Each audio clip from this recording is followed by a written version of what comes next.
Nel, sino-sino yung mga opisyal ang under review pa rin sa kanilang trabaho? Yasaga patuloy pa rin ang pagsusuri sa performance ng mga opisyal ng executive branch.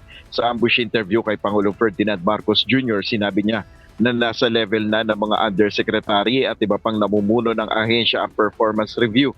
Ayon sa Pangulong, magiging periodic basis ang pag-a-assess sa trabaho ng mga opisyal. Sa pamamagitan nito, makikita kung nararapat pa ba silang manatili sa pwesto. And we will be looking very, very closely, and we will make that review on a periodic basis, maybe a quarterly basis.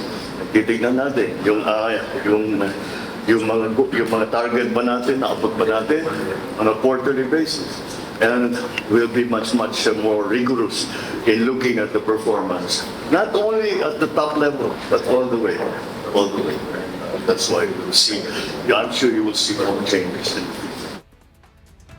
Ayon sa Pangulo, mahalaga ito upang magsilbing mensahe sa lahat ng government agencies o departments na kinakailangan silang magtrabaho na mabuti. Sa ngayon, wala pang inaanunsyo kung sino-sino ang susunod na tatanggalin o ililipat na opisyal ng gobyerno. Yan muna ang ating update. Balik sa iyo, Aga.